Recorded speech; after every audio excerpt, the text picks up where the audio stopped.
GT always petrifies me with the starts. And there you go. Now that I can calm down a little bit with 3, 4, 5 red lights.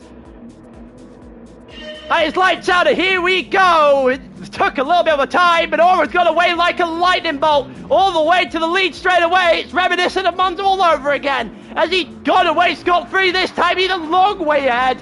As we head into turn 1 with Jensen in 2nd, Millis in 3rd, Javi in 4th, Rabak has jumped to 5th straight away. And BX is off the track there in the background. Who's in 6th with Catfish in 7th and Mortal in 8th. A decent start for him as well.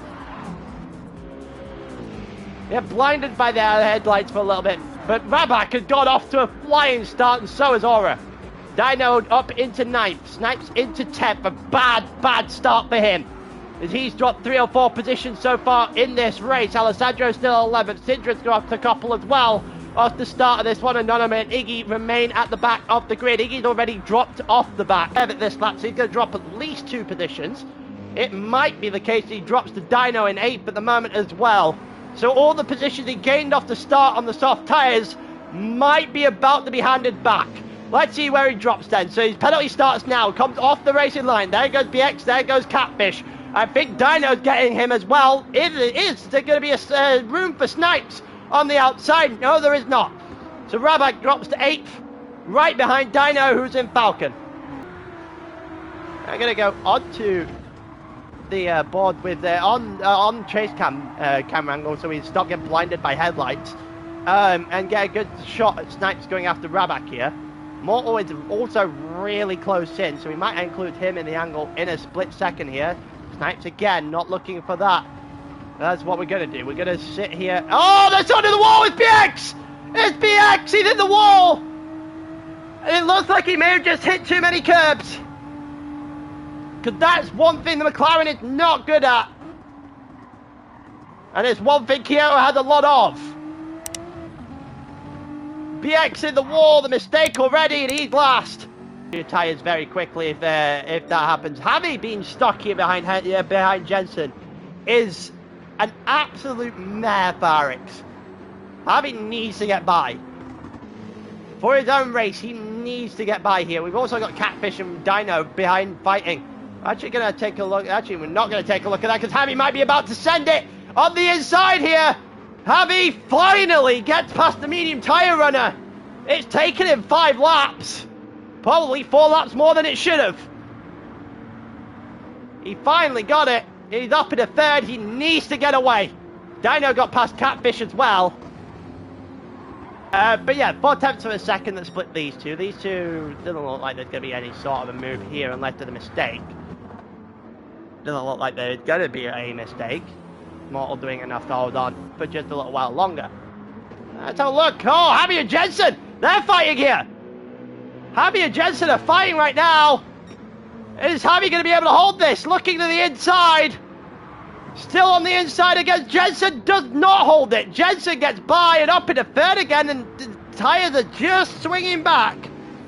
Even though Jensen's got a decent amount of tyre wear compared to Javi as well, it's just the rears are significantly worse for Javi right now, and that's what's giving Jensen the chance to fight back. Miller's 4 seconds ahead of Jensen and 2 seconds behind Aura, and those two have driven off again. In comes Catfish, as he was about to run out of tyres. Mortal stays out, Alessandro stays out. I don't know if Alessandro's got one more lap in him. Jensen probably did, but didn't go in, but still goes in anyway. Javi stays out.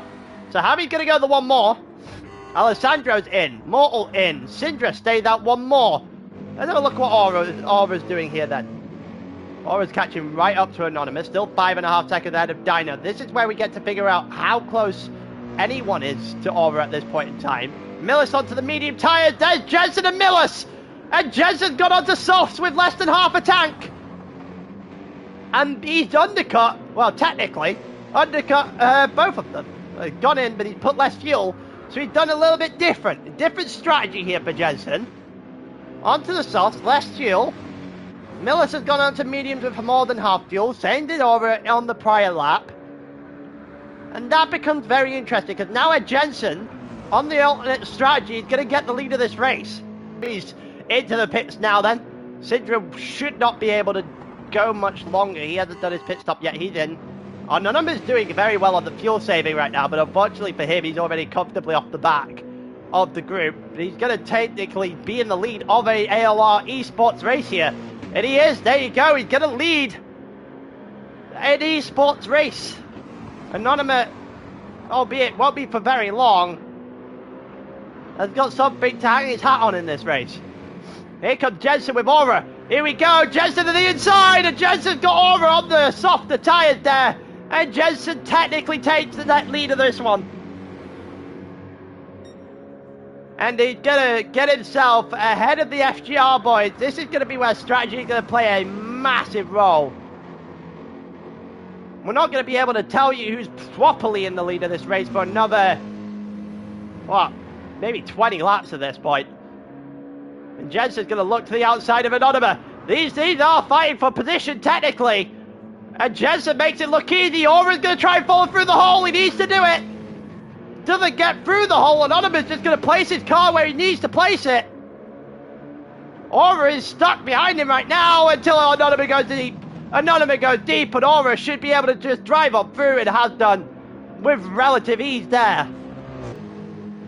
It shouldn't be too difficult for Millis, but he is going to have to pass him. And that makes Anonymous a little bit of a nuisance right now. And he stays to the inside, and Millis makes easy work of that in the second half of the corner there. Javi's on softs again. If he's doing a one-stop, it'd have to be hard. So I would imagine it's a two-stop, medium, soft. The only thing that would make sense. Here comes Javi on the inside. Can he get past Dino? Looking to make sure it doesn't last as long as it did against Jensen. We're not getting a good camera angle of that whatsoever. Snap there from Dino.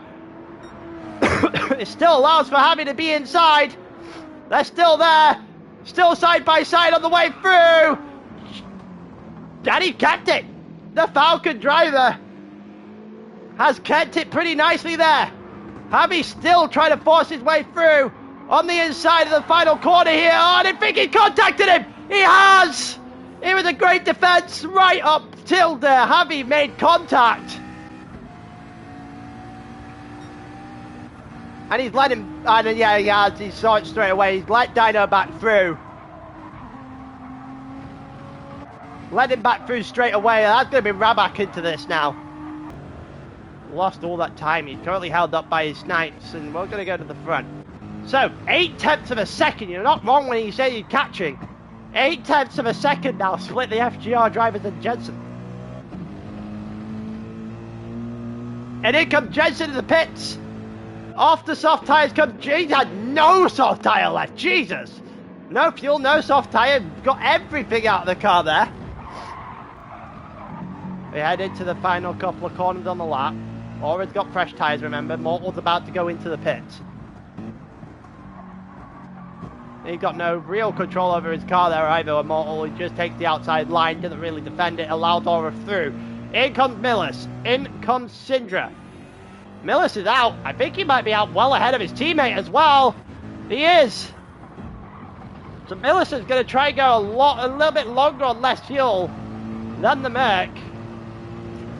And Millis has got a shot here. He got it back down to 160. Seems to have a better middle sector of the lap. But right now he really can't get that final sector in and about at all. And you can see it again. Aura, Dinos. Yeah, you got Dino and Javi looking for a little bit of a switchback attempt here. Can he get him? Dino's still got a pit, so it's relatively irrelevant for the rest of the race. But contact, if there is any, will spice it up with Alessandro trying to chase on the background. And Dino stays out in front there. And that'll bring Alessandro just a little bit closer to his teammate.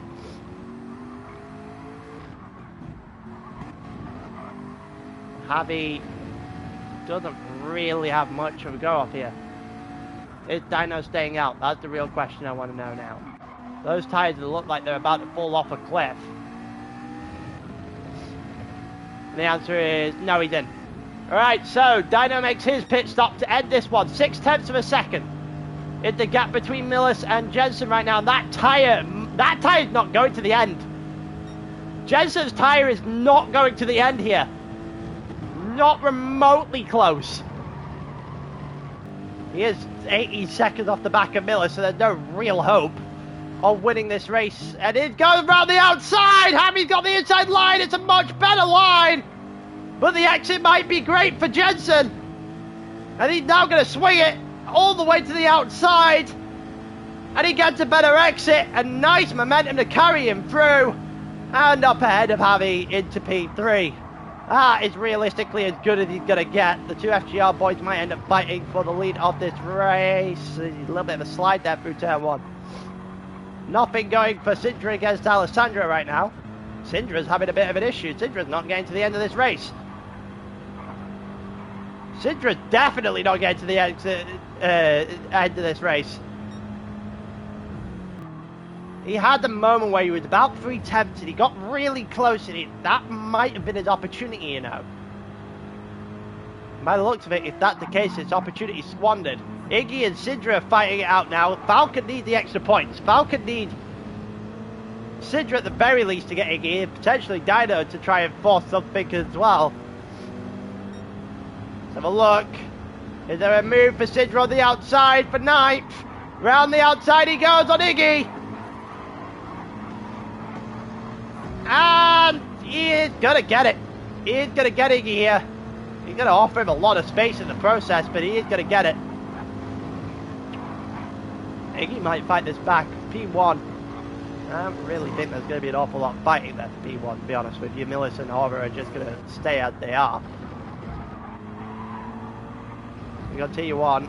Nice one there for Sidra on the outside of turn 1. And then finishes it by the end of the first sector. It's a pretty nice doing there. Catfisher dropped out the second. Now that should be game over. Last week, Millis was very vocal in the chat. He was the one pointing out that last week, FGR may have got it wrong. They may have got the strategy wrong. They were missing him. He said all these things last week. And he got the chance to prove it this week at Kyoto. And he very much, with a quarter to go, has proved them right. Millis has been in control of this one. He has dropped in the beginning of the race, but since then has put the pace together. And FGR have absolutely cruised it. They haven't been at the top of the lead, at the top of the championship, but they might be now as Millis wins in Kyoto. And Aura's going to take home second. 1-2 for FGR and a massive shift in the Constructors' Championship. I hope you guys all join us then. Appreciate every single person who came out to join us tonight. Appreciate the chat input. Been very active. And never usually that active, but it's been very active tonight. And I will see you guys next week.